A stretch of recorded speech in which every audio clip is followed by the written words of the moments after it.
Hey,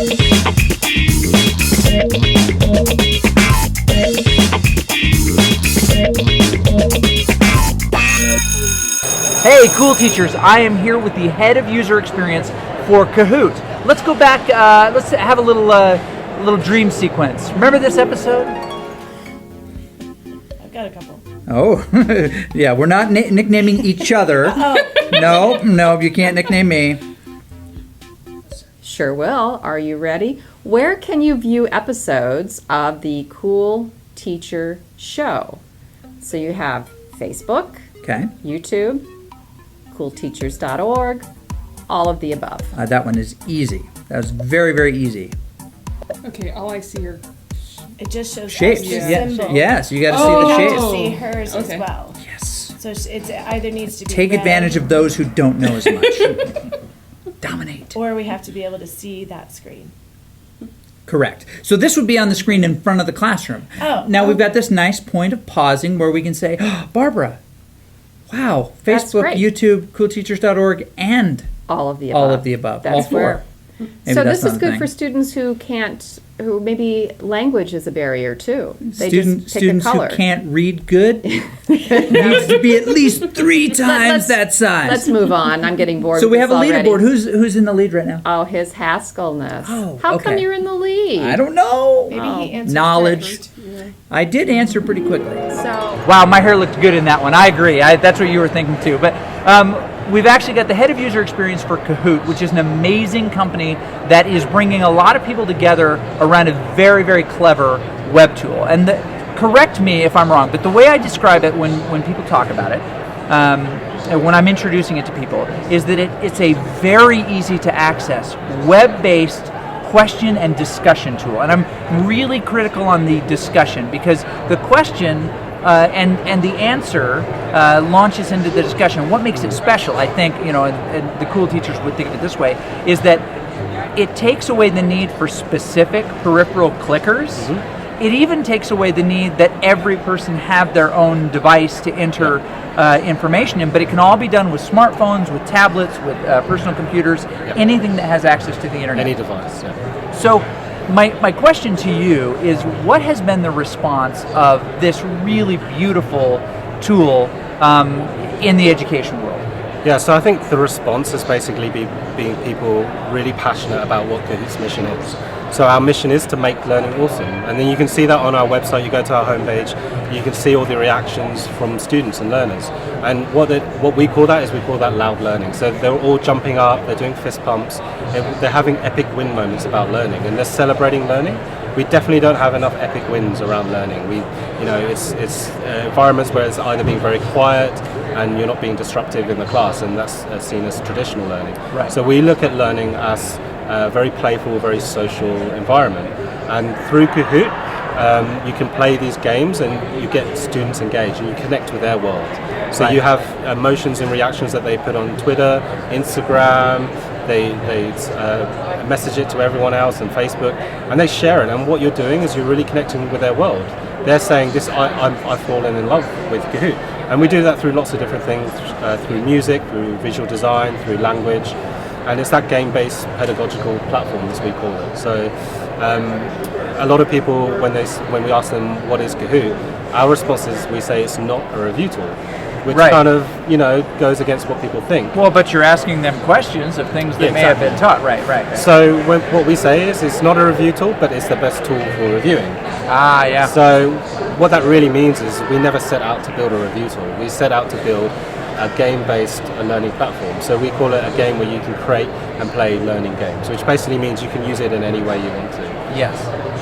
What's really interesting is, and you see this all the time, you demoed it here as well, but I'll go to a conference and I'll start with a Kahoot.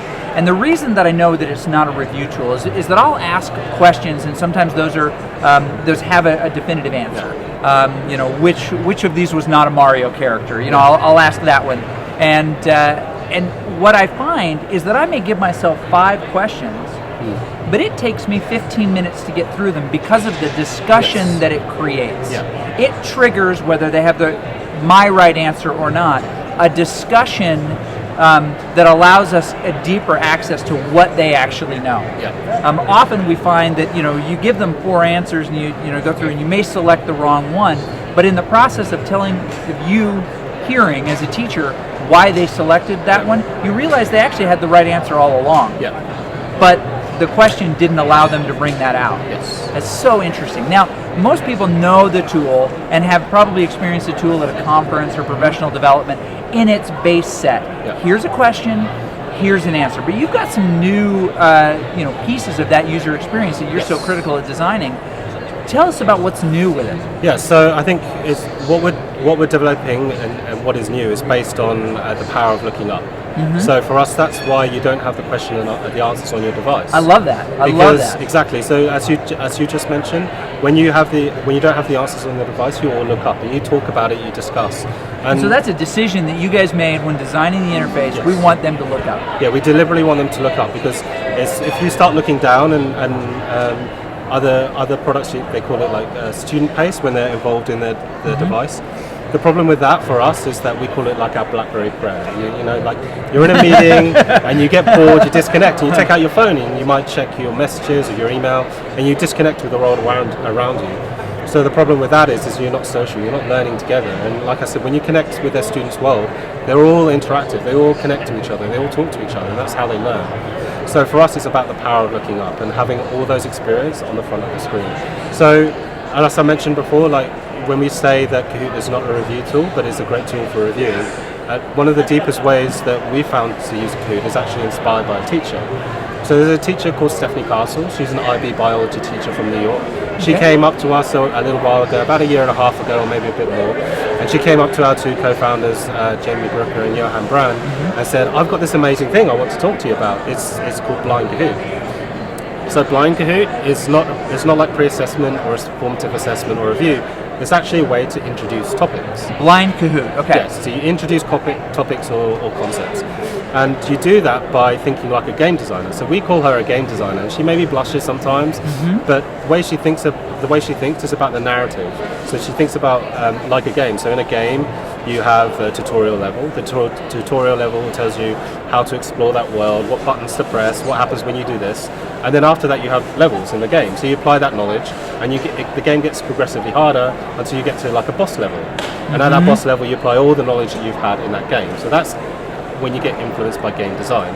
So for her, she takes the same thinking and she structures her questions in an order that she understands that will introduce the topic slowly. So she starts off with an introduction question like a leveler, which they know that all her students will get wrong. And when everyone gets it wrong, that she knows that everyone's on the same level of knowledge. So then she'll do many blind questions, and in between those questions she'll have questions based on that concept. So it's just very much like levels all the way through.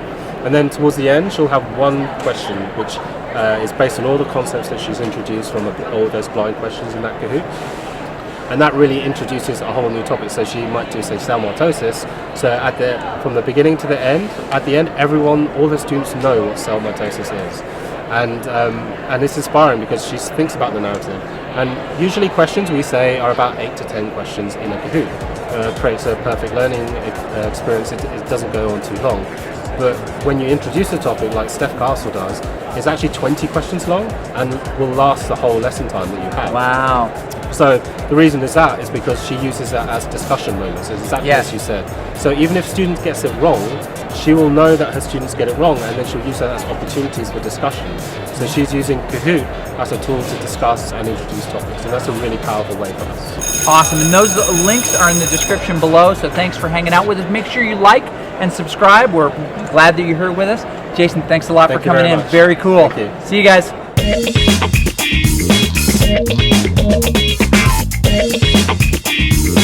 Thank you.